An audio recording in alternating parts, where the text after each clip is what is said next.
Sometimes the smallest purchases change everything. When Betty Morrison handed over $5 for a crumbling shed on her Colorado ranch, she thought she was buying nothing more than a weekend project to tear down.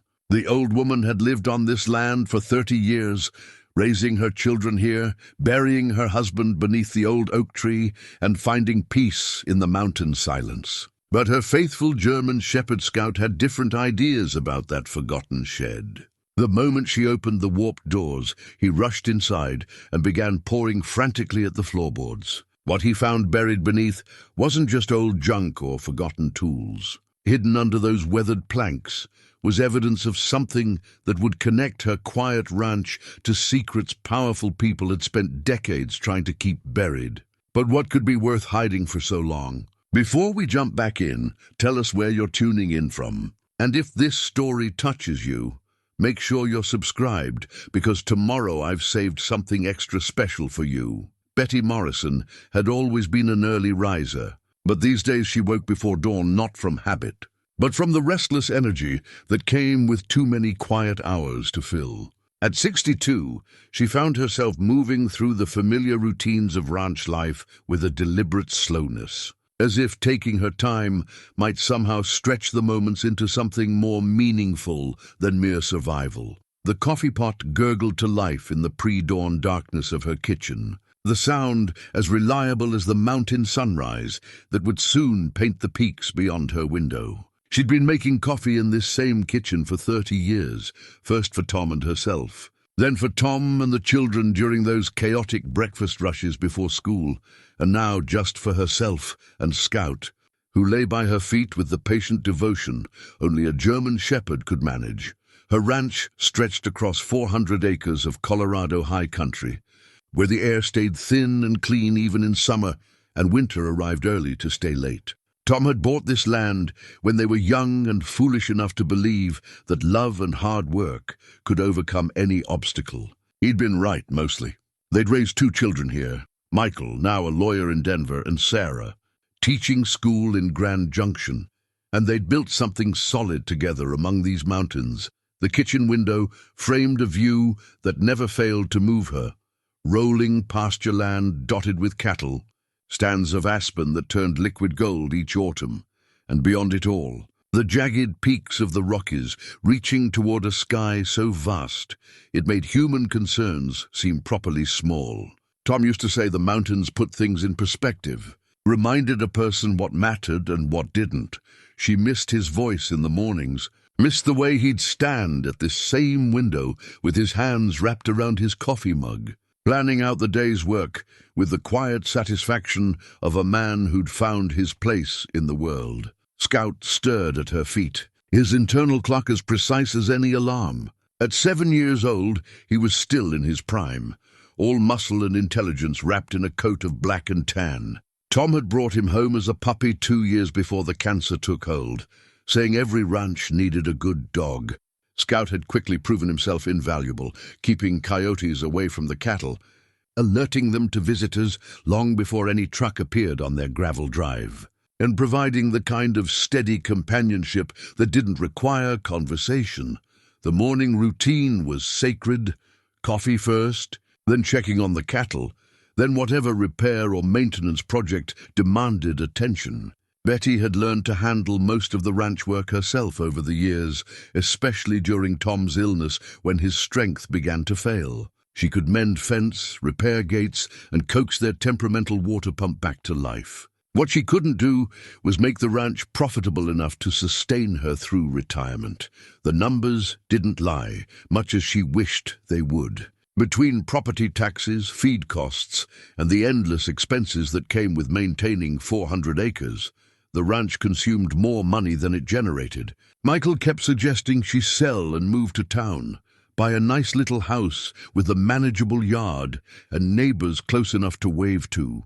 Sarah thought she should lease the pasture land to one of the larger operations and convert the house into a bed and breakfast for tourists seeking an authentic mountain experience. Both ideas made practical sense, and both felt like betrayal. This land held 30 years of her life, Tom's grave beneath the old oak tree, and memories embedded in every fence post and gate. Selling would feel like admitting defeat, like saying their life here had been nothing more than an expensive mistake. The estate sale notice had caught her attention 3 weeks ago, tucked between grocery store flyers and credit card offers in her mailbox. The Hendricks family was selling off the contents of their old property at the edge of town: furniture, farm equipment, and miscellaneous outbuildings. Betty had driven over more out of curiosity than need, remembering old Mrs. Hendricks from church suppers and wondering what treasures or junk might be lurking in those weathered barns. The shed had been almost an afterthought, really. A sagging structure about 12 feet square, its roof patched with mismatched shingles and its siding silvered with age. The auctioneer had barely bothered to describe it, just pointed in its direction and called for opening bids. When nobody showed interest at $25, then $15, then $10, Betty found herself raising her hand at $5. She told herself it was the lumber she was buying. Even old wood had value for repairs around her place. But standing in her kitchen that morning, watching Scout pace by the door with unusual energy, she wondered if she'd been drawn to the shed for reasons she didn't quite understand. Scout had always been sensitive to things others missed, and yesterday's behavior at the shed had been different from his usual curious investigation of new places. He'd been focused, urgent, almost desperate to get inside that ramshackle building. The drive to town took 20 minutes on good days, longer when snow closed the high passes or spring runoff washed out sections of the county road. Betty's nearest neighbor, Jake Sullivan, lived 3 miles down the valley in a house that had seen better decades.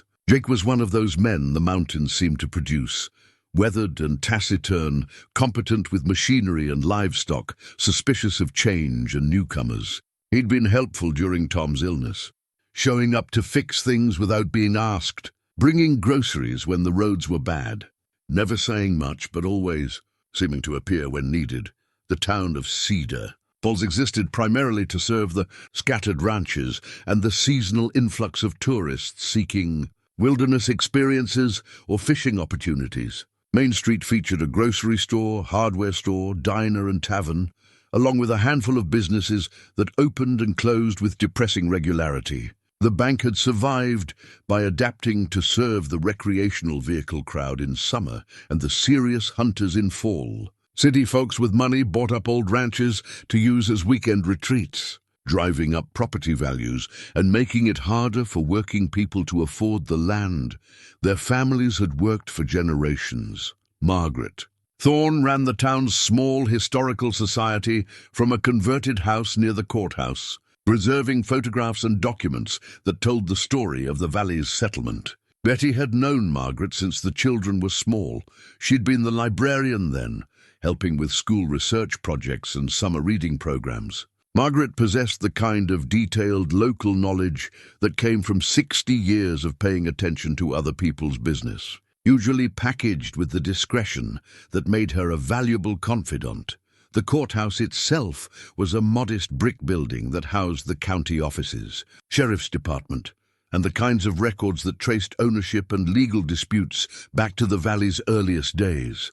Betty had spent some time there during Tom's estate settlement, navigating the paperwork that transformed a shared life into a legal record of assets and debts. Sheriff Reynolds was a thin man with pale eyes and the kind of mustache that belonged to an earlier decade. He'd held the position for 15 years, inheriting it from his father who'd served before him. The Reynolds family had deep roots in the valley, and the sheriff's department operated with the informal efficiency that came from knowing everybody's business and most of their secrets. As Betty finished her coffee and prepared to face another day of ranch maintenance, she found herself thinking about the shed and Scout's strange behavior. The practical thing would be to load it onto a trailer and haul it back to her place, then tear it down for the lumber. But something about the dog's urgency suggested there might be more to discover first. Scout appeared at her elbow, as if summoned by her thoughts, his dark eyes alert and expectant. He knew the morning routine as well as she did, but today he seemed particularly eager to get moving. Betty scratched behind his ears and felt the solid warmth of his presence. grateful once again for Tom's wisdom in bringing this dog home.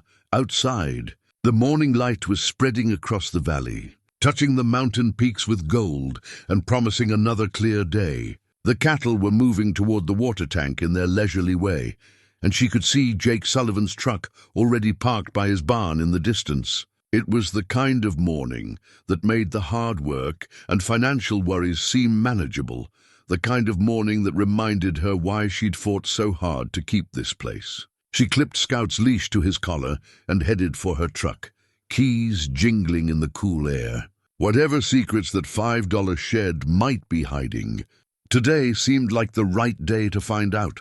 The shed looked even more decrepit in the morning light, its weathered boards sagging like tired shoulders under the weight of decades. Betty parked her truck beside the structure and sat for a moment, studying what she'd actually purchased. The building couldn't have been much to look at, even when it was new, but time and weather had stripped away any pretense of charm, leaving behind something that belonged more in a junkyard than on someone's property. Scout whined from the passenger seat, his nose pressed against the window and his tail beating against the truck's interior with unusual energy. The moment Betty opened the door, he bounded out and raced straight to the shed, circling it twice before positioning himself at the entrance with the focused intensity of a working dog who'd caught an important scent.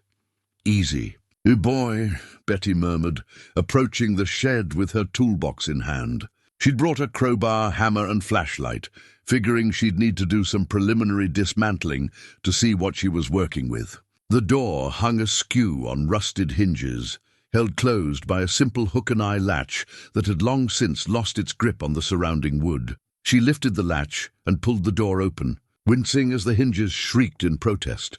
Sunlight fell through the doorway in a dusty beam, illuminating a space filled with shadows and the musty smell of old wood and forgotten time. Spiderwebs draped the corners like abandoned curtains, and mouse droppings scattered the floor in dark clusters. Scout pushed past her legs and into the shed before she could stop him, his nose immediately dropping to the floor as he began a systematic investigation of every square inch. Betty followed more cautiously, her flashlight beam revealing the expected collection of rusted tools, empty feed sacks, and broken equipment that accumulated in such places over the years. The dog's behavior was unlike anything she'd seen from him before. Usually, Scout investigated new places with casual curiosity, sniffing around for a few minutes before losing interest. But inside the shed, he moved with purpose, quartering the small space like a search dog following a specific scent. His tail remained stiff and high, and occasional whines escaped him as he worked. "What is it, Scout?" Betty asked, crouching down to scratch his ears. "What do you smell in here?" In response, Scout moved to the back corner of the shed and began pawing at the floorboards with his front feet, his claws scraping against the old wood with increasing urgency. Betty shined her flashlight on the area and noticed immediately that several boards in that corner looked different from the rest. Newer, or at least less weathered, as if they'd been replaced at some point. She knelt beside the dog and ran her hands over the boards, feeling for loose edges or gaps. Scout continued his pawing, now accompanied by soft whines that spoke of frustration or excitement. Betty couldn't tell which. When she pressed down on one of the boards, it shifted slightly under her weight. "Well, I'll be," she murmured, reaching for her crowbar. It took only a few minutes of careful prying to lift the loose boards, revealing a rectangular cavity that had been carefully carved out of the underlying support beams. The space was maybe 18 inches long and a foot wide, lined with what looked like tar paper to keep moisture out. And there, wrapped in oiled cloth and nestled in the bottom of the hiding place, was something that definitely didn't belong in an abandoned shed. Betty's hands trembled slightly as she lifted the package from its hiding place. The oiled cloth fell away to reveal a leather journal, its cover cracked and darkened with age, but still intact. Scout pressed against her leg, his earlier urgency now replaced by something that felt almost protective, as if he understood the significance of what they'd discovered. The journal's pages were yellowed and brittle, filled with careful handwriting in faded blue ink. Betty opened it gently, afraid the old paper might crumble at her touch. The first page bore a date, May 15th, 1952, and a name written in elegant script, Isabella Santos. The entries that followed were written in a mixture of English and Spanish, sometimes switching between languages mid-sentence, as if the writer's emotions had overwhelmed her ability to maintain consistency. Betty's high school Spanish was rusty, but she could make out enough to understand that Isabella Santos had been frightened, angry, and determined to preserve some kind of record. They came again today, read one entry that Betty could translate clearly. Mr. Hendricks with the sheriff and 2 other men. They say I must sell or there will be consequences. But this land belongs to my family. Papa bought it fair and proper and I have the papers to prove it. They think because I am a woman alone with children that I will be easy to frighten. They are wrong. Later entries grew more urgent, more detailed about threats and intimidation tactics. Isabella wrote about cattle found dead with no explanation, about fences cut in the night, about men watching her house from the road. She documented everything with the methodical care of someone who understood she might need evidence later.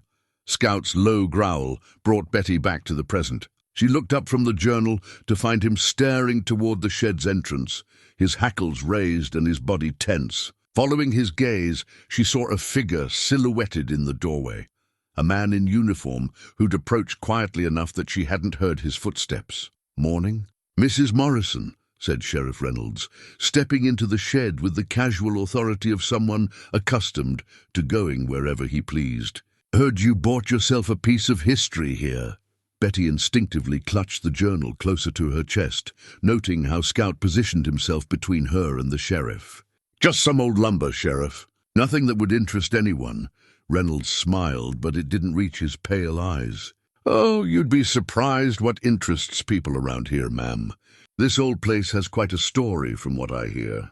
Belonged to a Mexican family back in the 50s. They left pretty sudden-like, if memory serves." "Santos," Betty said, testing the name and watching the sheriff's reaction. "Isabella Santos."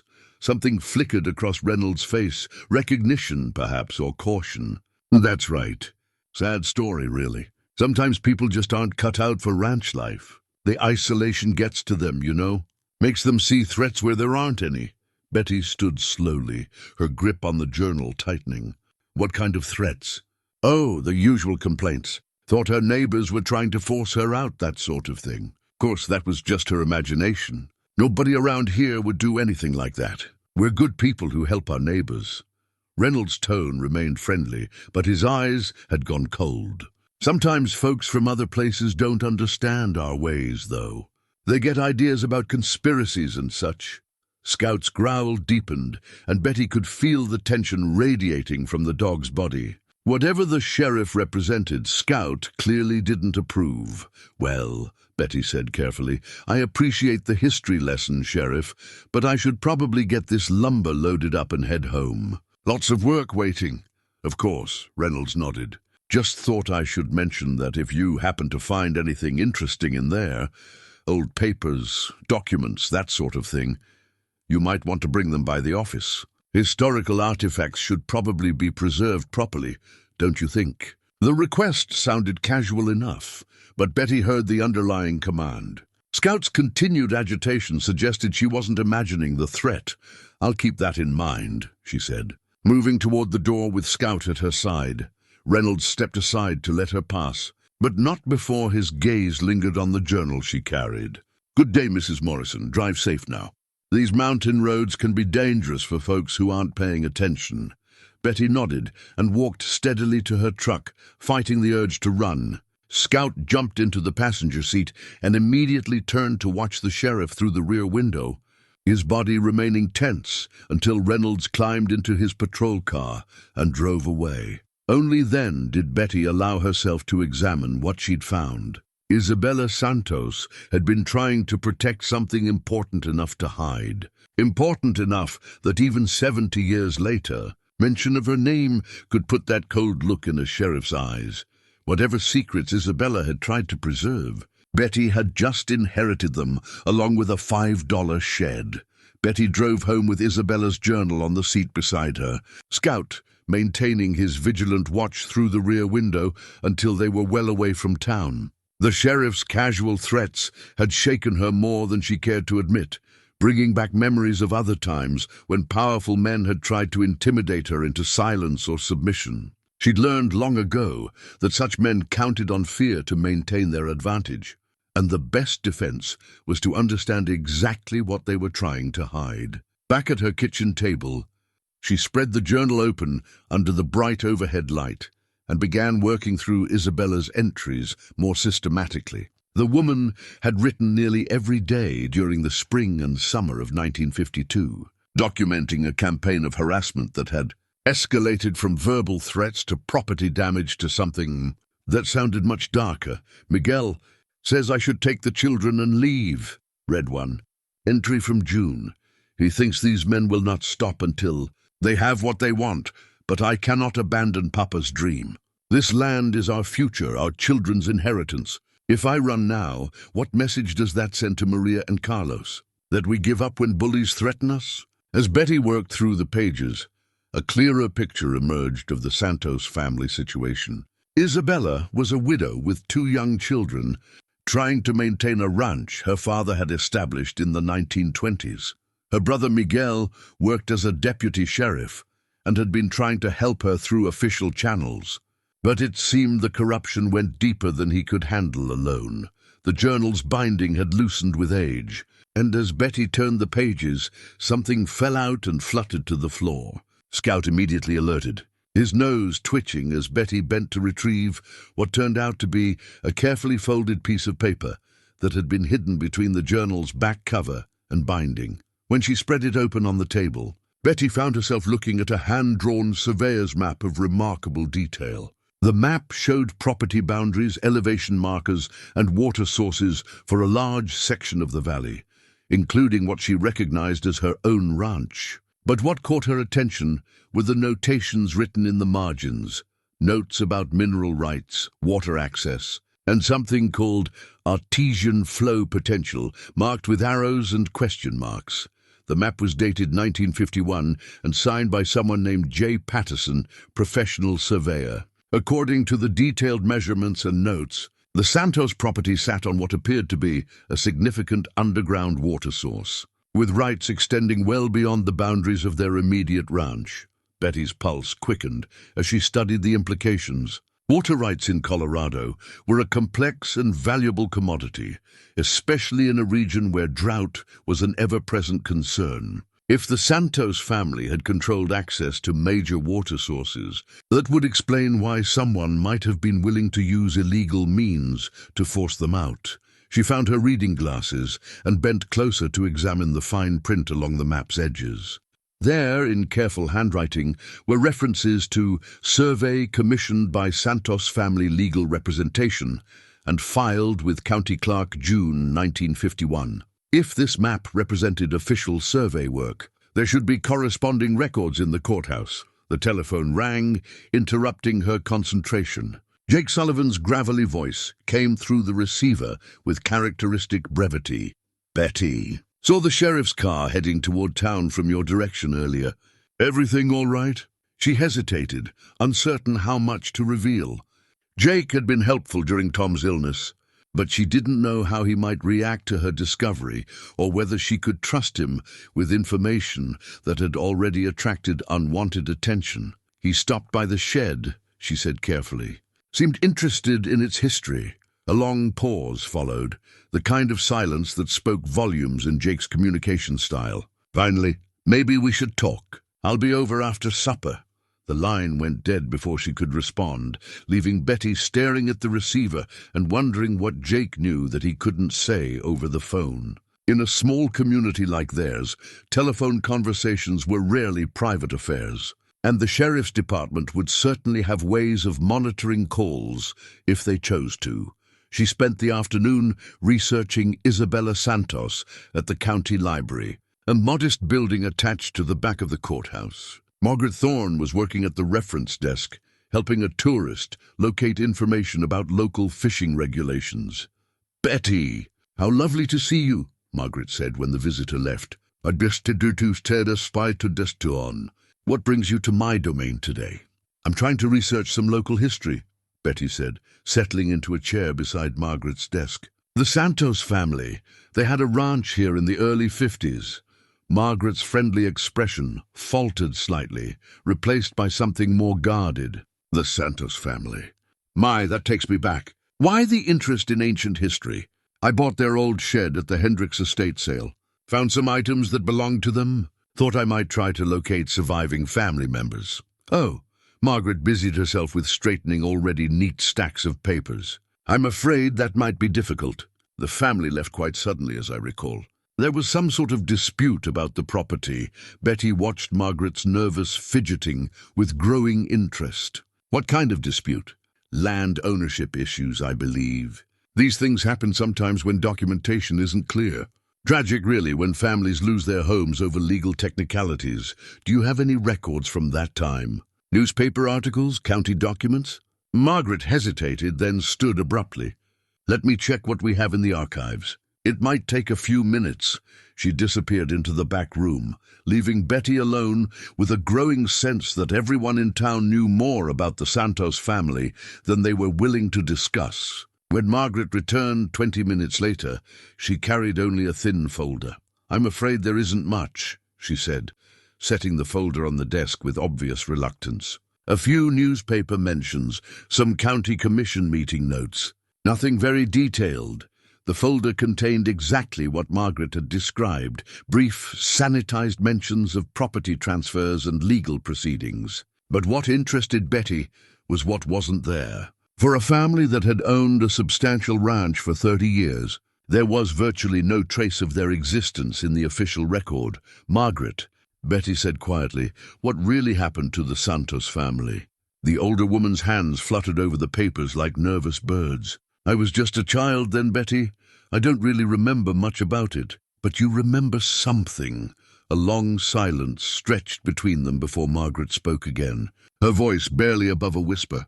Some things are better left buried, dear. Some secrets are kept for good reasons.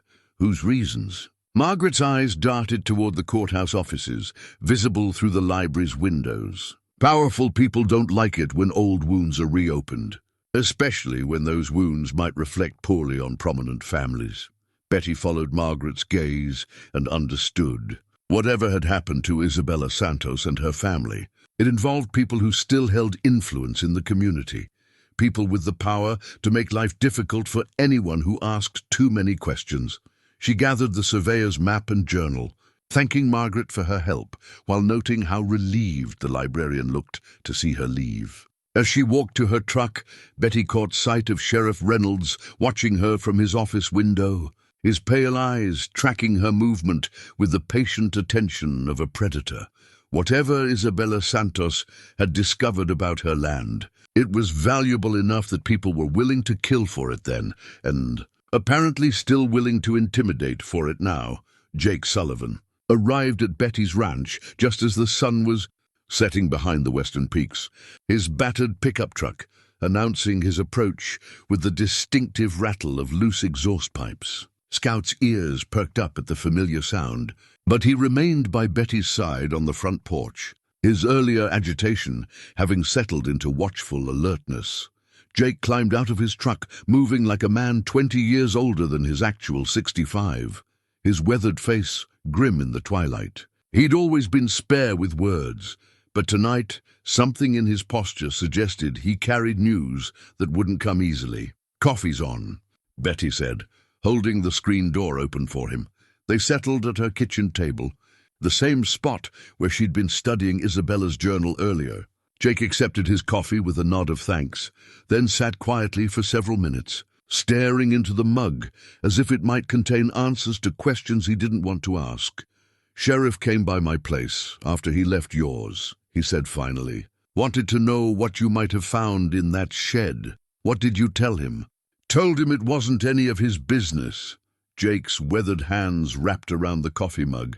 "But that got me thinking about things I'd hoped to never think about again," Betty waited, understanding that Jake would tell his story in his own time and his own way. Outside, the mountain darkness was settling over the valley with the absolute completeness that came with distance from city lights. "I knew Isabella Santos," Jake said. "My family's ranch bordered theirs back then. I was maybe 22, just back from Korea, trying to help my dad make our place work." He paused, his eyes focused on memories.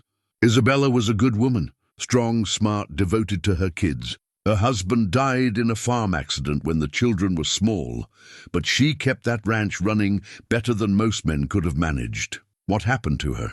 Jake's jaw tightened.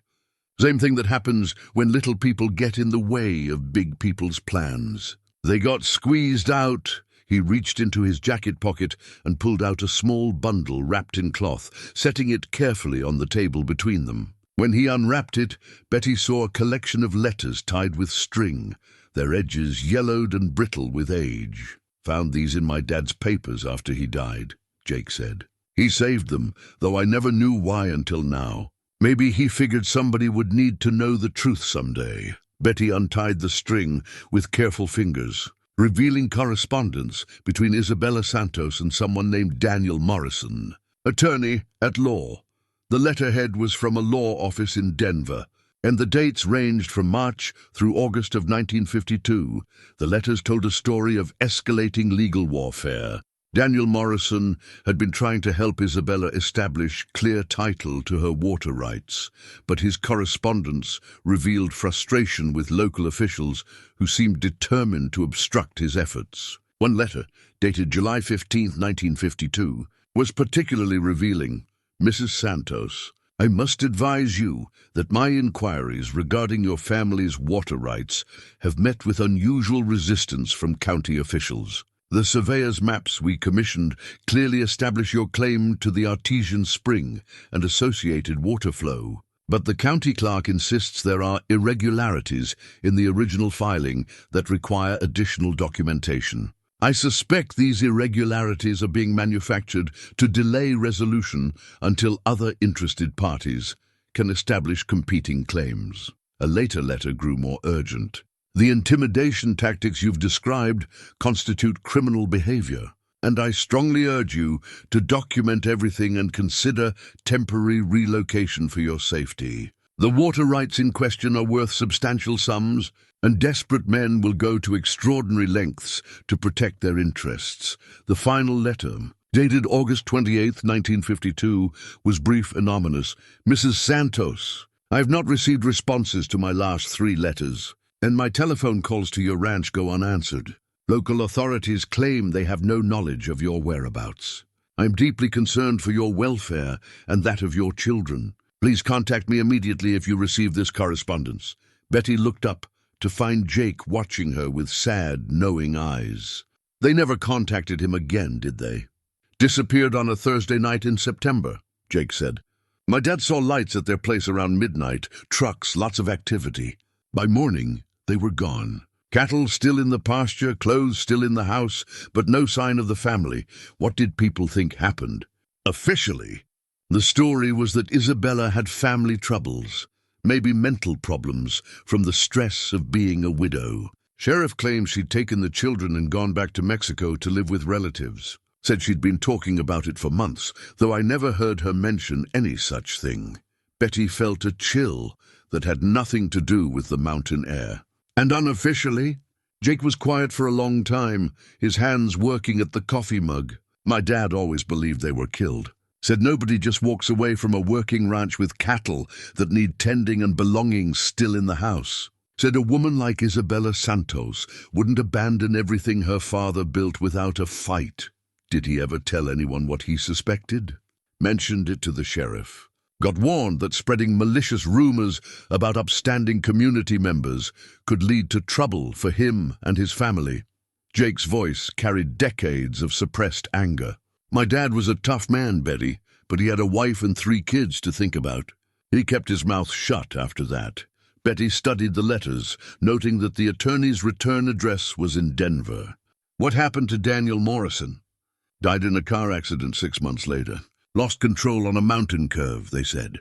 "Happens all the time up here, But my dad always wondered about the timing. Scout stirred from his position by the door, a low whine escaping him as headlights swept across the kitchen window. Both Betty and Jake tensed, but the lights continued past without slowing, just a neighbor heading home late.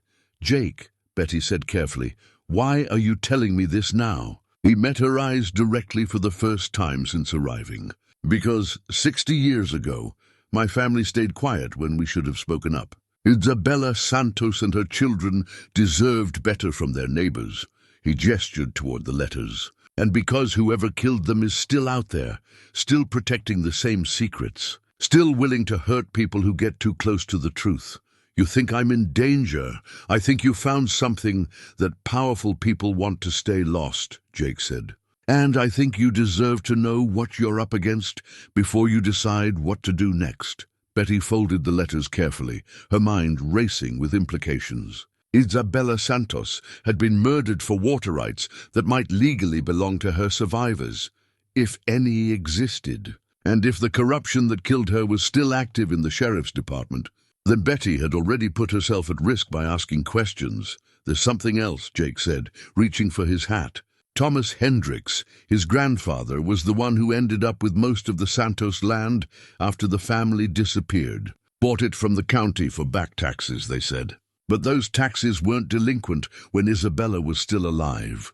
As Jake's truck disappeared into the darkness, Betty sat alone with Scout and the accumulated evidence of a 70-year-old crime. Whatever she'd inherited with that $5 shed, it was bigger and more dangerous than she'd imagined.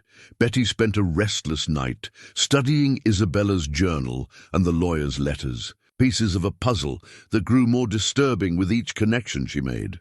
By dawn, she'd filled several pages of her own notebook with names, dates, and questions that demanded answers. Scout remained close throughout the night, his protective instincts apparently triggered by her growing tension.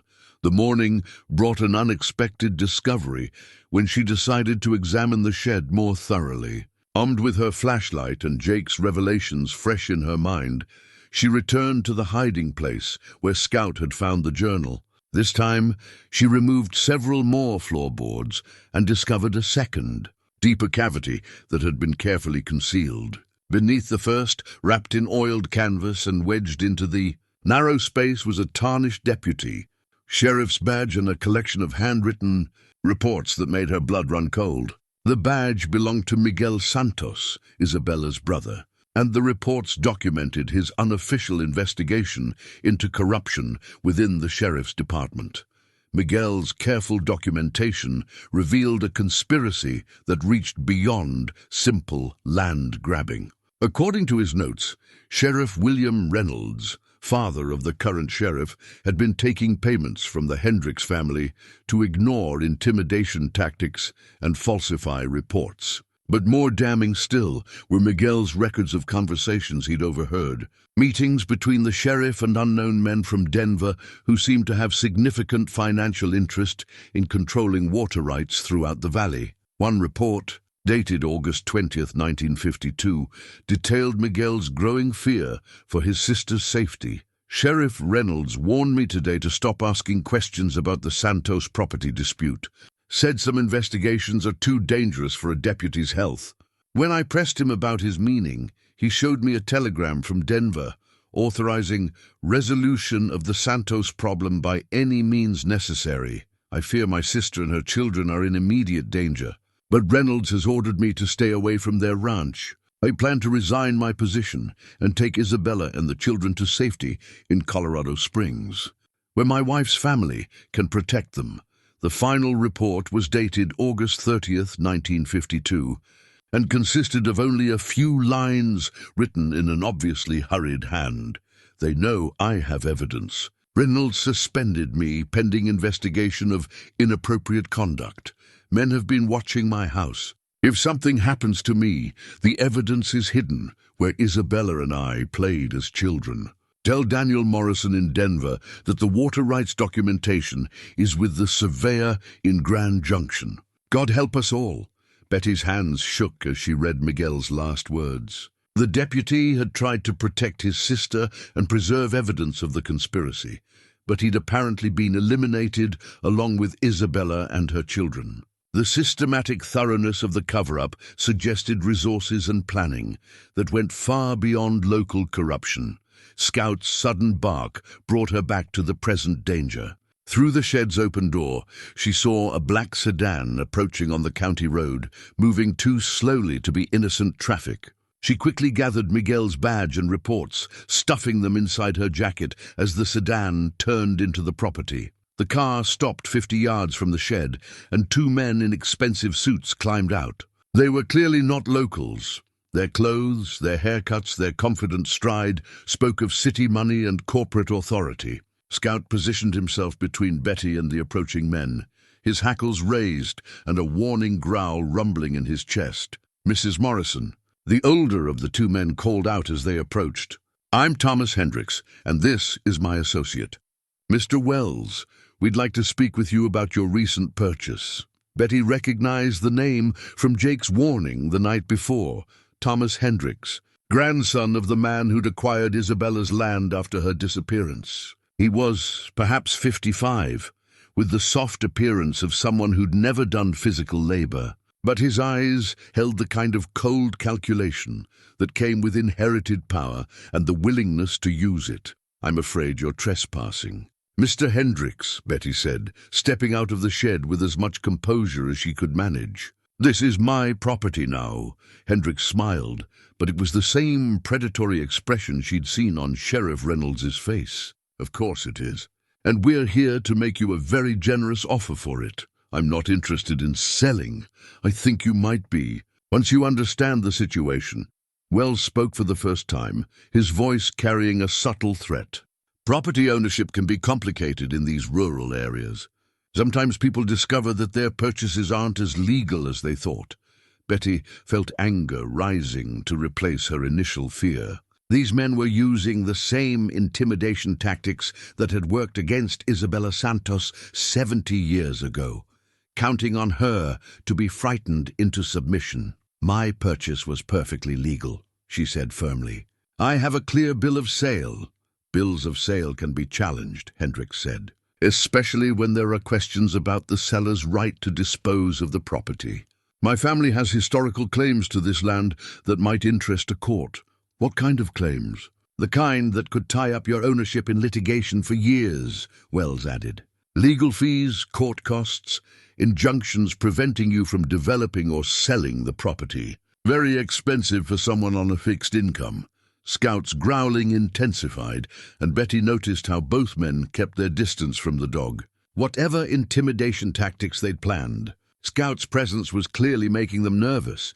"Of course," Hendricks continued, "all of that unpleasantness could be avoided with a simple business transaction. I'm prepared to offer you $25,000 for this worthless piece of land, 10 times what you paid for it. Quite generous for a pile of old lumber, don't you think?" Betty studied the two men, noting their expensive clothes and confident manner. $25,000 was more money than she'd see in a year, but their eagerness to pay such an inflated price confirmed what she'd begun to suspect. The land itself wasn't what they wanted. "And what if I decide not to sell?" The smiles faded from both men's faces. "Then you might find ranch life more difficult than you've anticipated," Wells said quietly. "Accidents happen in rural areas. Equipment fails, animals get sick, people get hurt. Sometimes it's better to take a generous offer while it's still available." Betty felt the weight of Miguel's badge in her jacket pocket and thought about Isabella Santos facing these same threats 70 years ago. But Isabella had been a widow alone with 2 children, while Betty had Scout, Jake Sullivan's support, and most importantly, evidence that could expose the entire conspiracy. "I'll need time to think about your offer," she said. "Of course," Hendricks nodded. "But don't take too long, Mrs. Morrison. Opportunities like this don't last forever."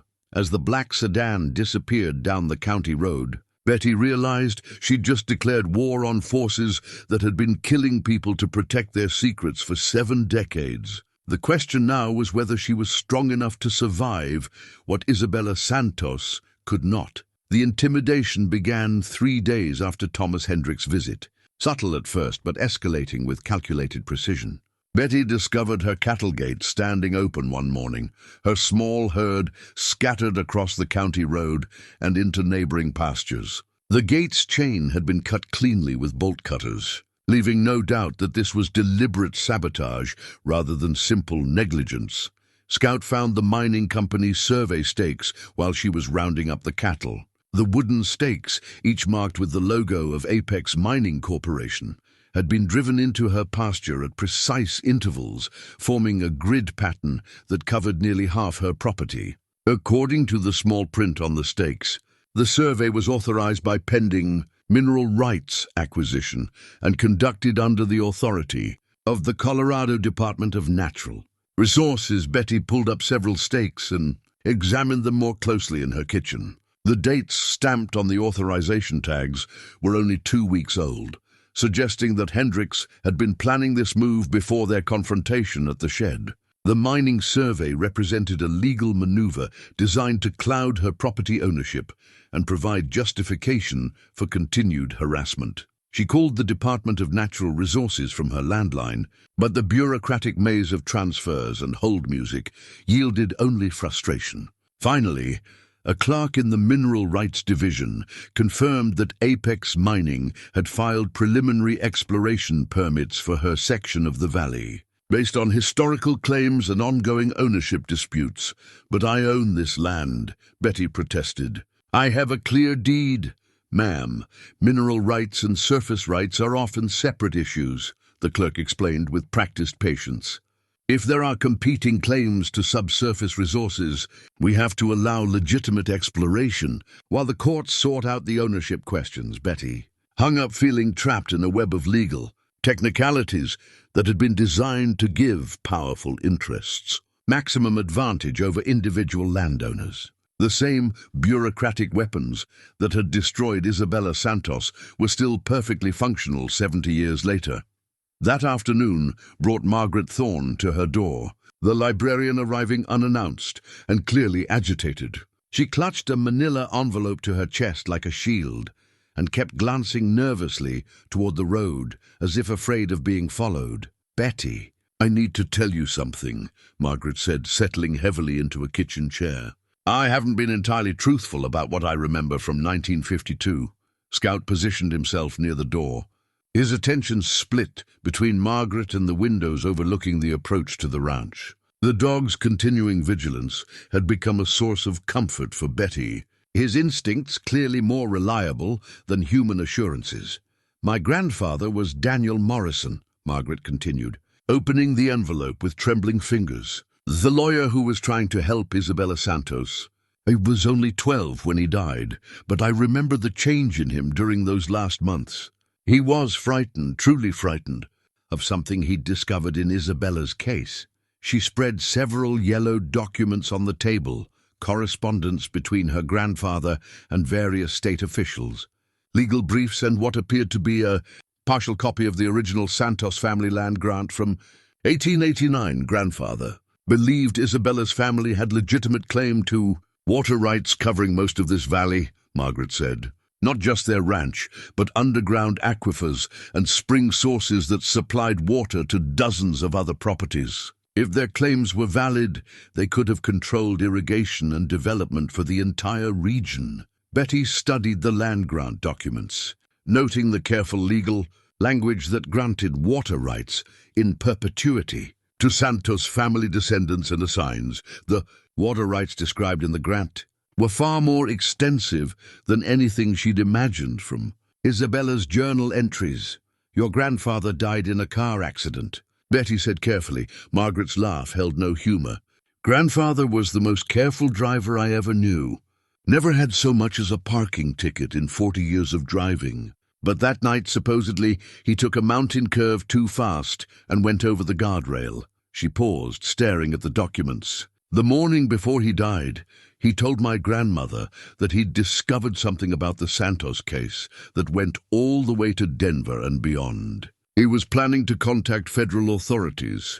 What happened to his files on the case? Destroyed in a fire at his office 3 days after the funeral. Electrical problem, they said. But the fire started in the exact room where he kept his case files. Margaret's voice carried decades of suppressed suspicion.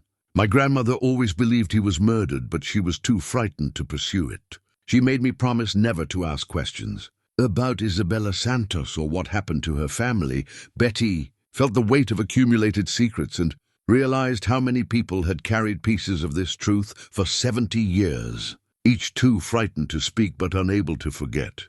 "Why are you telling me now?" "Because Thomas Hendricks came to see me yesterday," Margaret said. "He wanted to know what records the Historical Society might have about old land grants and water rights. When I told him we didn't have anything significant, he offered to fund a new archive building in exchange for my cooperation in correcting historical inaccuracies about certain local families, meaning covering up the Santos murders. He didn't put it that bluntly, but yes. And when I declined his generous offer, it reminded me that historical societies depend on community support, and communities sometimes lose interest in preserving the past." Margaret's hands shook as she gathered the documents. "I'm 73 years old, Betty. I don't have the courage to fight these people anymore. But I couldn't let them bury the truth again without giving you the chance to decide for yourself." After Margaret left, Betty sat alone with Scout and contemplated the expanding scope of the conspiracy she'd stumbled into. The Santos family hadn't just been murdered. For their ranch, they'd been eliminated because their water rights threatened the foundation of wealth and power that families like the Hendricks had built over subsequent decades. Her telephone rang as darkness settled over the valley. The voice on the other end was unfamiliar, electronically distorted, but the message was crystal clear. "Mrs. Morrison, you have 24 hours to accept Mr. Hendricks' generous offer. After that, we cannot guarantee your safety or that of your property. Some lessons take time to learn, but smart people learn from other people's mistakes." The line went dead, leaving Betty staring at the receiver and understanding that the preliminary harassment was over. Tomorrow would bring escalation, and she needed to decide whether to fight or flee while she still had the choice. Scout's low growl indicated he'd heard something outside. Through the kitchen window, she saw headlights moving slowly along the county road, the vehicle's occupants clearly surveilling her ranch. Whatever Isabella Santos had faced in her final weeks, Betty was about to experience firsthand. Betty spent the morning after the threatening phone call going through Tom's personal papers with new urgency, searching for anything that might help her understand why she'd been drawn to that particular shed, or why Scout had reacted so strongly to its contents. What she found buried in Tom's desk drawer changed everything she thought she knew about her own life. The manila envelope was sealed and marked, "For Betty, open only if something happens to me." Inside, she discovered documents that revealed Tom Morrison wasn't his birth name.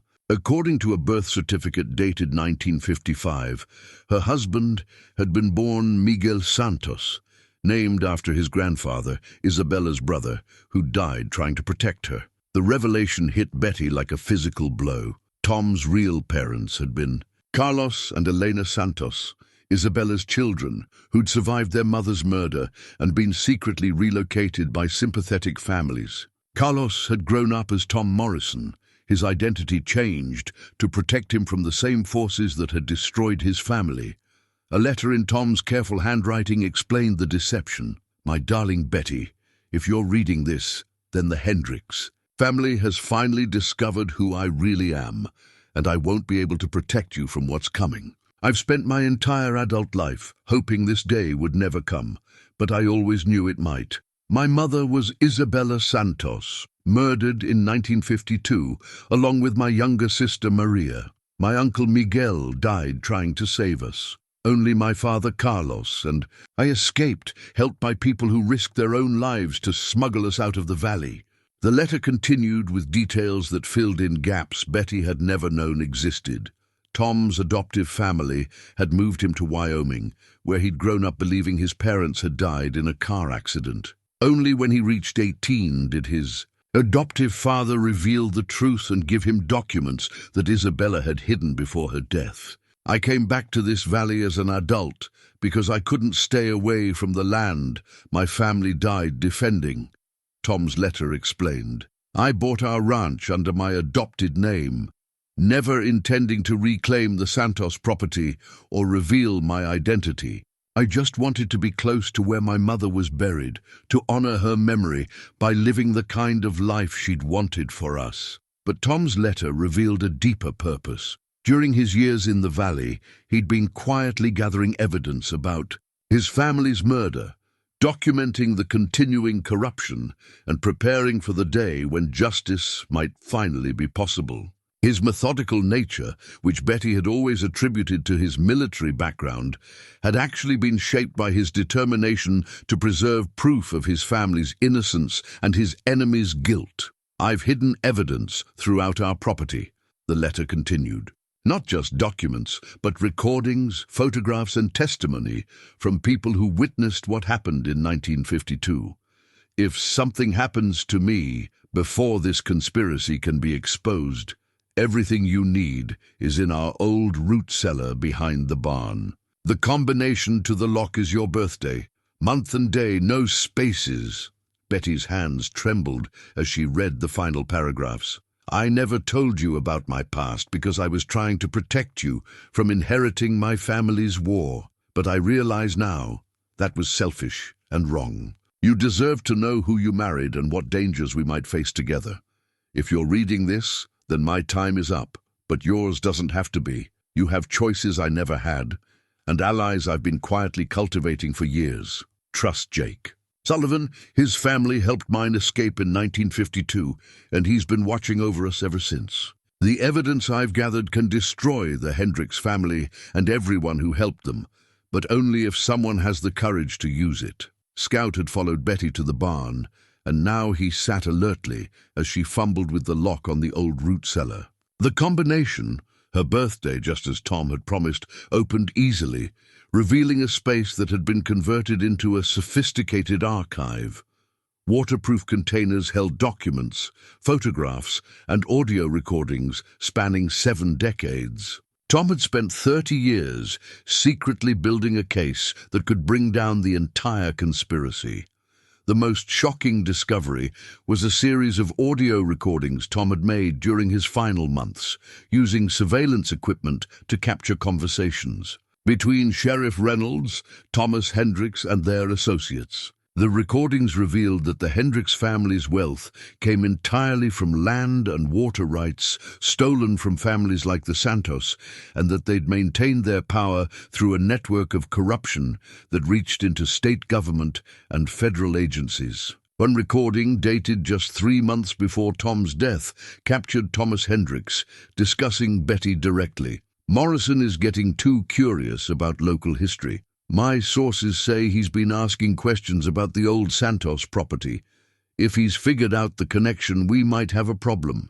Sheriff Reynolds' voice responded, "Want me to have a talk with him? Not yet, but keep an eye on the situation. If Morrison is who I think he might be, we can't let him live long enough to cause trouble." Betty sank onto a wooden crate, the implications overwhelming her. Tom hadn't died of cancer. He'd been murdered, just like his mother and uncle before him. The timing of his illness, the rapid progression, the symptoms that had seemed unusual even to his doctors, all of it pointed to deliberate poisoning designed to look like natural disease. But Tom had suspected what was happening to him, and his final months had been spent preparing Betty for the war she was now fighting. Hidden among his papers was a detailed battle plan. Contacts in federal law enforcement, journalists who specialized in exposing corruption, and legal experts who could help prosecute the case he'd been building. Most importantly, Tom had documented proof that Betty, as his widow, was the legal heir to the Santos family water rights. The marriage certificate hidden in the root cellar wasn't just a romantic keepsake. It was legal proof that she owned some of the most valuable water resources in Colorado. As Betty absorbed the magnitude of Tom's deception and sacrifice, Scout began barking frantically at something approaching through the trees. She looked up to see Jake Sullivan's truck racing toward the barn, kicking up dust and moving faster than she'd ever seen him drive. Jake jumped out of his truck before it fully stopped, his weathered face grim with urgency. "Betty, we need to get you out of here right now. Sheriff Reynolds is on his way with a warrant for your arrest, and Thomas Hendricks is bringing men who won't care about legal niceties." "Arrest for what? Theft of historical artifacts, trespassing, disturbing a crime scene. They'll make up whatever charges they need to justify taking you into custody." Jake was already moving toward the root cellar, clearly familiar with Tom's hiding place. "Tom told me this day might come. We have maybe 10 minutes before they arrive." Betty grabbed the most crucial documents and recordings while Jake helped her secure the root cellar. As they loaded everything into his truck, she realized that Tom's 30-year deception had been an act of love. He'd hidden his identity not from cowardice, but to protect her from inheriting a war that had already claimed too many lives. Now that war had found her anyway, and she would face it armed with Tom's evidence and his carefully laid plans. The shy woman who'd bought a $5 shed was about to become the weapon Tom had spent decades forging for this exact moment. Jake drove with grim efficiency toward his ranch, taking back roads and avoiding the main highway where Sheriff Reynolds might intercept them. Betty clutched Tom's hidden rifle and the canvas bag containing 30 years of carefully gathered evidence, while Scout maintained watch through the truck's rear window. "Tom never told you about this?" Jake asked, nodding toward the rifle.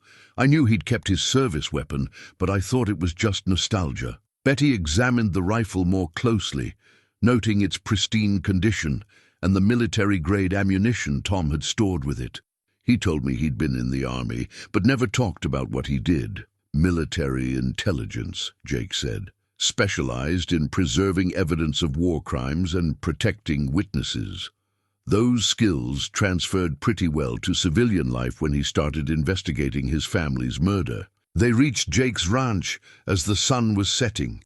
The old house and outbuildings tucked into a valley that provided natural concealment from the county road.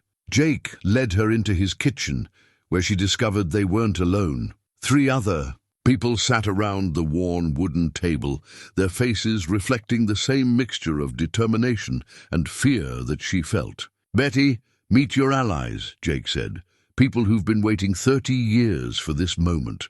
The first was Dr. Sarah Chen, a forensic investigator from the Colorado Bureau of Investigation who'd been secretly working with Tom to build a federal case against the Hendricks conspiracy. The second was Marcus Rivera, an investigative journalist from Denver, whose family had also been driven from the valley during the 1950s. The third was someone Betty recognized with surprise. Margaret Thorne, looking more resolute than she had during their earlier conversation. "Tom contacted me 5 years ago," Dr. Chen explained, spreading crime scene photographs across the table. He'd identified 3 unmarked graves on what used to be Santos property, graves that contained the remains of Isabella Santos and her children. "We've been waiting for the right moment to conduct official excavations and autopsies." Marcus Rivera opened his laptop and showed Betty digitized copies of documents she'd never seen. "I've been investigating missing persons cases from the 1950s throughout Colorado and Wyoming. The Santos family wasn't the only one eliminated for their land and water rights. There's a pattern of disappearances, convenient accidents, and property transfers that spans decades." Margaret Thorne spoke quietly but firmly. "After you left yesterday, I realized I couldn't live with my grandfather's death being dismissed as an accident any longer. I've spent the last 24 hours contacting every relative and friend I could think of, gathering copies of documents my family saved over the years." Jake spread a detailed map of the valley across the table, marking locations with red pins. "Tom's been preparing for this confrontation since he moved back here. He identified escape routes, safe houses, and evidence caches throughout the area. But he also set up something more ambitious, a trap that could expose the entire conspiracy in one coordinated operation." Betty studied the map, recognizing many of the locations, but seeing them now through the lens of strategic planning. "What kind of trap?" Dr. Chen answered. We're going to force Thomas Hendricks and Sheriff Reynolds to reveal their guilt publicly, in front of witnesses they can't intimidate or eliminate. Tom arranged for federal investigators to be standing by, waiting for evidence that would justify immediate arrests and seizure of assets. How? Marcus Rivera smiled grimly.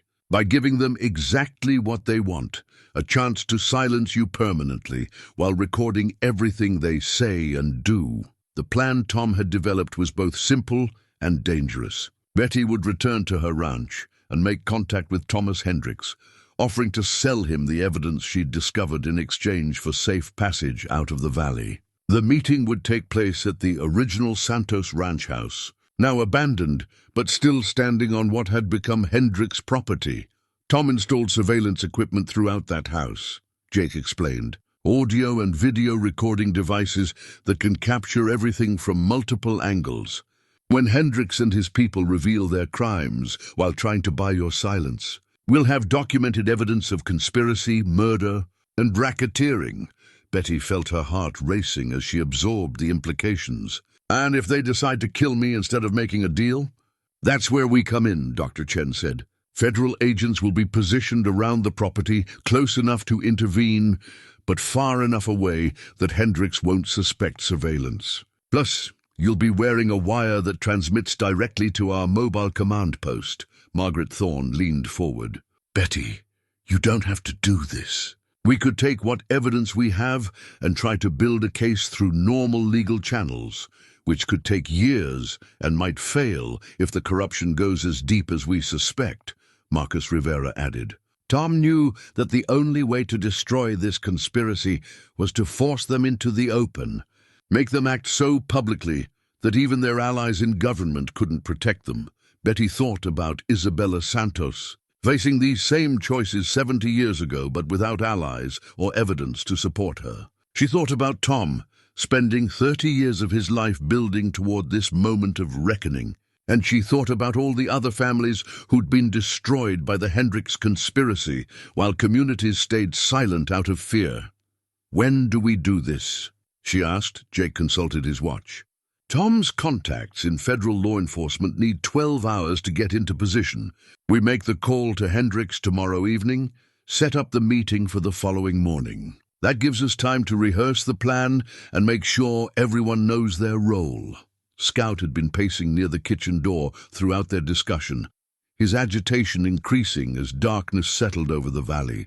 Suddenly he froze, ears pricked and body tense, before unleashing a series of sharp barks that brought everyone to immediate attention. Jake moved to the window and peered through the curtains. 3 vehicles coming up the access road, not moving like friends making a social call. The next few minutes passed in controlled chaos as the group activated emergency protocols Tom had apparently planned for this contingency. Documents and evidence went into fireproof cases that Jake stored in a hidden basement safe. Dr. Chen and Marcus Rivera slipped out the back door toward vehicles concealed in Jake's barn. Margaret Thorne calmly began washing coffee cups as if she'd just stopped by for a neighborly visit. Betty found herself in Jake's living room with Scout, trying to appear relaxed while armed men approached the house. Through the front window, she could see Sheriff Reynolds climbing out of his patrol car, flanked by 2 deputies she didn't recognize. Behind them, Thomas Hendricks emerged from his black sedan with the same companion who'd threatened her at the shed. "Mrs. Morrison," Sheriff Reynolds called out as he approached the front door. "We need to have a conversation." Jake opened the door before they could knock, his demeanor perfectly calm. "Evening, Sheriff. Kinda late for official business, isn't it? We're looking for Mrs. Morrison. Received reports that she might be in danger and could use our protection." "What kind of danger?" Betty asked, stepping into view but remaining behind Jake. Thomas Hendricks pushed past the sheriff with obvious impatience. "The kind that comes from meddling in affairs that don't concern you. Mrs. Morrison, you've stumbled into a situation you don't understand, and people are starting to worry about your safety." "Whose people?" "The kind who've invested significant time and money in maintaining order in this valley," Hendricks said. "The kind who don't appreciate having their business disrupted by outsiders who don't understand local customs." Sheriff Reynolds stepped forward, with his hand resting on his service weapon. "Mrs. Morrison, I'm going to have to ask you to come with us for questioning regarding the theft of historical artifacts from county property." Betty felt the weight of Tom's rifle hidden behind Jake's couch and realized this was the moment he'd been preparing her for during all those years of marriage. The enemy had revealed themselves, just as Tom had predicted they would. "I haven't stolen anything, Sheriff," she said clearly. "Everything I found belonged to my husband's family." The words hung in the air like a challenge, and Betty watched recognition dawn in Thomas Hendricks's eyes. He'd just learned that Tom Morrison had been Carlos Santos, and that all their careful planning over the decades had been undermined by a deception they'd never suspected. "Your husband," Hendricks said slowly, "was related to the Santos family?" "He was Isabella Santos's grandson," Betty said, watching their faces change as they realized what this meant for their legal position. "Which makes me the rightful heir to everything they tried to steal." The pretense of official business evaporated instantly, replaced by the same murderous calculation that had destroyed Isabella's family 70 years ago. But this time, Betty was ready for them. The moment Betty revealed her identity as Isabella's heir, the careful facade of legal authority crumbled. Sheriff Reynolds' hand moved toward his weapon, but Jake was faster, producing a shotgun from behind the front door with the smooth motion of someone who'd been expecting this confrontation. "Nobody moves," Jake said quietly, his voice carrying the authority of a man who'd faced combat before. "We're all going to have a civilized conversation." Thomas Hendricks's face had gone pale as he processed the implications of Betty's revelation. If she was legally married to Carlos Santos's son, then her claim to the Santos water rights wasn't just valid, it was ironclad. 70 years of carefully maintained theft could be undone by a simple marriage certificate. "You're making a serious mistake, Sullivan," Sheriff Reynolds said, but his hand moved away from his weapon. "Threatening law enforcement officers is a felony. So is conspiracy to commit murder," Betty said, stepping forward with Tom's evidence bag. "Would you like me to play some recordings of your conversations with Mr. Hendricks about eliminating threats to your operation?" She pulled out a small digital recorder, one of many Tom had hidden throughout the valley during his investigation. The device contained audio from the surveillance system he'd installed at the old Santos ranch house, including recent conversations between Hendricks and Reynolds about solving the Morrison problem permanently. "Those recordings are inadmissible," Hendricks said, but his voice lacked conviction. "Obtained illegally, without warrants. Maybe in a corrupt local court," Margaret Thorne said, emerging from the kitchen with her own digital recorder running. "But federal investigators tend to be more interested in evidence of ongoing criminal conspiracies." The older woman had positioned herself to document everything happening in Jake's living room, creating a record that couldn't be suppressed or destroyed like so many others over the decades. Scout had remained alert throughout the confrontation, and now his sharp bark announced the arrival of additional vehicles. Through the windows, Betty could see headlights approaching. Too many vehicles for this to be additional sheriff's deputies. "Expecting company?" Jake asked, keeping his shotgun trained on Reynolds. Before anyone could answer, the distinctive sound of helicopter rotors filled the air above the ranch. Powerful spotlights illuminated the property as federal agents surrounded the building, their presence announced by amplified voices calling for everyone to remain calm and cooperate with law enforcement. Dr. Sarah Chen appeared at the kitchen door, her CBI credentials clearly visible as she entered with 3 FBI agents. "Sheriff Reynolds, Thomas Hendricks, you're both under arrest for conspiracy, racketeering, and murder." The speed of the federal response caught even Betty by surprise. Tom's network had been more extensive than she'd realized, with investigators positioned and ready to move the moment his evidence was activated. "This is ridiculous," Hendricks protested as agents moved to handcuff him. "You can't prove anything. Those recordings are fabricated, inadmissible evidence obtained through illegal surveillance." Agent Patricia Vance, the lead FBI investigator, smiled grimly as she read Hendricks his rights. "Mr. Hendricks, we've been monitoring your activities for 3 years, ever since Tom Morrison contacted federal authorities about ongoing corruption in this jurisdiction. Tonight's recording devices were installed under proper federal warrants." Betty felt a surge of pride, mixed with grief, as she realized how carefully Tom had orchestrated this moment. His decades of patient investigation had created an airtight case that even corrupt local officials couldn't escape. "The recordings from your ranch house surveillance system have been particularly informative," Dr. Chen added, addressing Hendricks directly.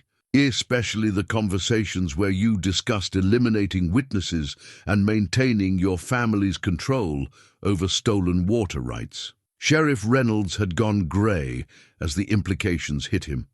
"I want a lawyer." "I'm not saying anything without representation." "Smart choice," Agent Vance agreed. "Because we have quite a few questions about your father's activities in 1952 and your own role in covering up those crimes for the past 15 years.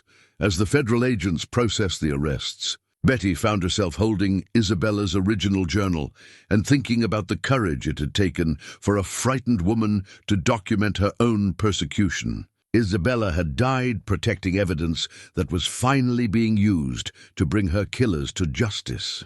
Margaret Thorne approached with tears in her eyes. "My grandfather would be so proud," she said quietly. "He died believing his work for Isabella was worthless, but it helped build the foundation for everything that happened tonight." Jake secured his shotgun and moved to Betty's side, Scout pressing close against both of them, as if sensing that the immediate danger had passed. Through the windows, they could see more federal vehicles arriving, along with news crews that Marcus Rivera had apparently contacted to ensure the arrests received public attention. "Tom knew this day would come," Jake said, watching as Hendricks and Reynolds were led away in handcuffs. "He spent 30 years building toward tonight, making sure justice would finally be served. But even as Betty watched her enemies being arrested, she knew the fight wasn't over." The Hendricks family conspiracy had roots throughout state government and business communities. Tonight's arrests would trigger a larger investigation that could take years to complete, and powerful people would work to minimize the damage and protect their own interests. The final confrontation came at dawn, not at the Santos ranch house as Tom had planned, but at Betty's own property, where Thomas Hendricks made his last desperate attempt to destroy the evidence that would bury his family's empire. Released on bail pending federal charges, Hendricks had spent the night gathering resources for one final assault on the woman who threatened everything his family had built on murder and theft. Betty discovered his presence when Scout's frantic barking woke her in the pre-dawn darkness, the dog's alert posture indicating immediate danger approaching the ranch house. Through her bedroom window, she could see armed figures moving through her pasture, at least 6 men working their way toward the house with military precision. Hendricks had apparently hired professional help for this last attempt to silence her permanently. Betty reached for the telephone to call for help, but the line was dead, cut just as Isabella Santos's communications had been severed 70 years ago. The federal agents who'd arrested Hendricks and Reynolds were dealing with jurisdictional paperwork at the courthouse, leaving her temporarily vulnerable to retaliation. She retrieved Tom's rifle from the closet where she'd hidden it, along with the Bronze Star and citations she'd never known he possessed. The medal's inscription revealed that Tom had been decorated for exceptional courage in preserving evidence of war crimes under hostile conditions, skills that had served him well during his civilian investigation of his family's murder. As she loaded the rifle with hands steadier than she'd expected, Betty felt Tom's presence guiding her movements. He'd anticipated this moment, prepared her for it without her knowledge, training her through years of ranch work to be self-reliant and decisive under pressure. Scout positioned himself at the front door, his low growls indicating that the attackers were closing in. Betty could hear them now, footsteps on gravel, whispered commands, the metallic sounds of weapons being readied. Hendricks was making the same mistake his grandfather had made in 1952, underestimating the strength of the women who stood between him and stolen land. Betty Morrison. Hendricks' voice carried across the yard. This ends now. Bring me the evidence, and maybe we can work something out. She recognized the same false reasonableness that had preceded Isabella's murder. The pretense of negotiation designed to get victims to lower their guard. But Betty had advantages Isabella hadn't possessed. Tom's training, federal allies, and most importantly, the knowledge that resistance was possible. The evidence is already with federal investigators, she called back, moving to a window that provided better fields of fire.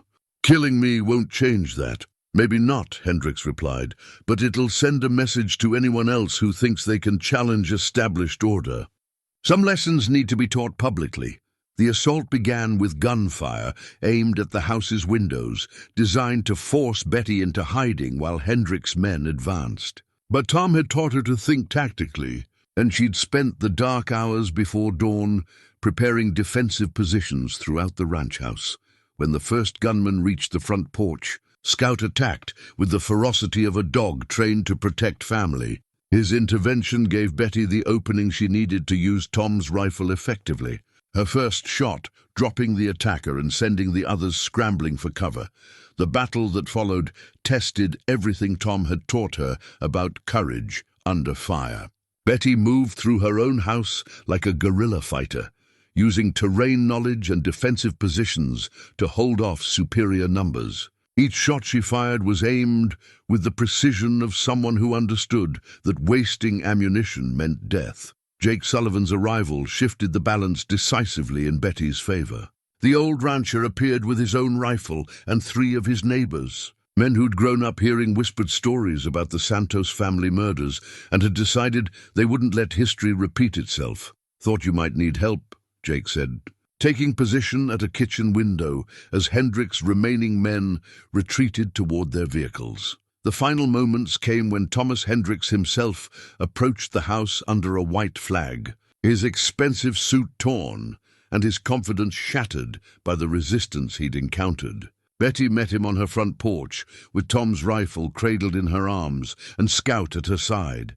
"It's over, Hendricks," she said quietly. "Your grandfather's crimes, your father's cover-up, your own attempts to continue the family business, all of it ends today. You don't understand what you're destroying," Hendricks said desperately. "My family built this entire valley. Without us, none of this would exist. You built it on murder and theft," Betty replied. "Isabella Santos and her children deserved better from their neighbors. And they're finally going to get justice." Federal agents arrived as the sun crested the mountains, finding Thomas Hendricks on his knees in Betty's front yard, surrounded by evidence of his final attempt to preserve a criminal empire through violence. The bronze star pinned to Betty's shirt caught the morning light as she watched him being arrested for the last time. Tom's long war was finally over, and Isabella Santos could rest in peace knowing her killers had faced justice at last. 6 months after Thomas Hendricks' final arrest, Betty Morrison stood in the morning sunshine beside 3 wooden crosses, marking the graves of Isabella Santos and her children. The crosses were temporary. Next month, the family would receive proper headstones paid for by the restitution fund established from seized Hendricks assets. The federal investigation had exceeded even Tom's ambitious expectations, exposing a network of corruption that reached into state government, mining corporations, and water management authorities throughout the western states. Thomas Hendricks and former Sheriff Reynolds had been convicted of racketeering, conspiracy, and murder, receiving life sentences that ended their family's 70-year reign of terror.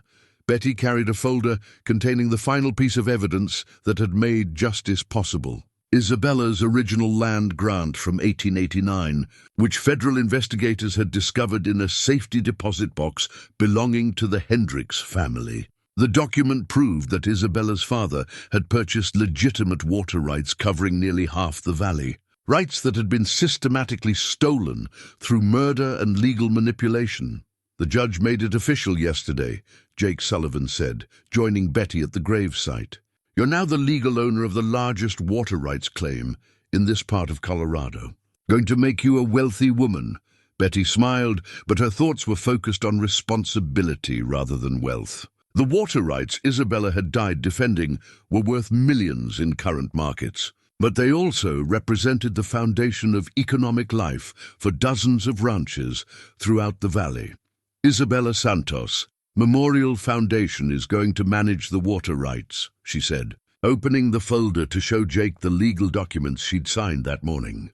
Any ranching family in the valley can access water at cost, and the profits will go towards supporting immigrant families and investigating other historical injustices.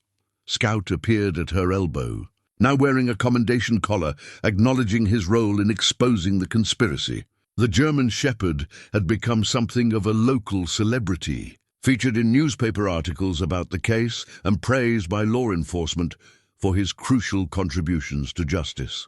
Margaret Thorne approached across the meadow, carrying flowers from her own garden to place at the graves. The librarian had been appointed director of the Foundation's Historical Research Division, tasked with investigating other suspicious disappearances from the valley's past. The State Attorney General's office confirmed 3 more cases, Margaret reported, setting purple wildflowers beside the crosses. Families who disappeared during the 1950s and 1960s under circumstances remarkably similar to the Santos murders. The Hendricks family's crimes were more extensive than anyone realized. Betty nodded, unsurprised by the revelation. Evil rarely operated in isolation, and the Hendricks conspiracy had clearly required multiple victims to sustain their stolen wealth over 7 decades. Dr. Sarah Chen joined them, carrying her final forensic report on the Santos family remains. The autopsies confirmed what we suspected, she said quietly. Isabella was tortured before being killed, probably to force her to reveal the location of evidence. The children died quickly. They were spared that suffering. The knowledge was painful but important. Isabella Santos had endured unimaginable cruelty to protect evidence that finally brought her killers to justice. Her courage had made everything that followed possible. The memorial service is scheduled for next month, Margaret said. 3 days of community events honoring all the families who were murdered or driven away during those years. The governor will be attending, along with representatives from several tribal nations whose members also suffered under similar circumstances. Betty appreciated the public recognition, but her own focus remained on quieter forms of justice. That morning, she'd filed papers with the county establishing the Tom Morrison Archive for Historical Justice, a research center dedicated to investigating unsolved crimes against marginalized communities throughout the West. Jake Sullivan cleared his throat, a signal that he had news to share. Got a call from Marcus Rivera yesterday. His newspaper series about the Hendricks conspiracy won a National Journalism Award. He's donating the prize money to the foundation. The investigative journalist's work had exposed similar patterns of corruption and violence throughout Colorado's history, inspiring other communities to re-examine suspicious deaths and disappearances from their own past. Betty's $5 shed purchase had triggered a wave of historical reckoning that continued to spread. As they walked back toward her ranch house, Betty reflected on how dramatically her life had changed since that morning when Scout first pawed at loose floorboards. The quiet widow who'd bought a shed for lumber had become an accidental crusader for justice, but more importantly, she'd fulfilled the promise Tom had spent 30 years building toward. Their house now served as headquarters for the foundation's work, with the old root cellar converted into a secure archive for evidence from ongoing investigations. Betty had discovered a talent for organizing complex legal cases and coordinating with law enforcement agencies, skills that seemed to come naturally once she understood their purpose. Scout bounded ahead to the front porch, where Betty had installed a bronze plaque commemorating Tom's service and sacrifice. The inscription read, Miguel Santos Morrison, 1955-2023, devoted husband, loving father, and keeper of truth. Some wars take generations to win. Each morning, Betty touched the plaque as she passed, thanking Tom for the courage he'd given her and the justice he'd made possible. Their marriage had been built on love and trust, but it had also been shaped by his secret determination to honor his murdered family and protect the woman who'd inherited their fight. As the sun reached its peak over the valley that had finally found peace, Betty Morrison stood on her front porch with Scout at her side, guardian of water rights that would never again be stolen, keeper of truth that would never again be buried, and living proof that some secrets are worth the courage required to reveal them. The $5 shed was long gone, torn down and burned after yielding its hidden treasures. But what Isabella Santos had preserved and Tom Morrison had protected now served as the foundation for justice that reached across generations, ensuring that their sacrifices had not been made in vain.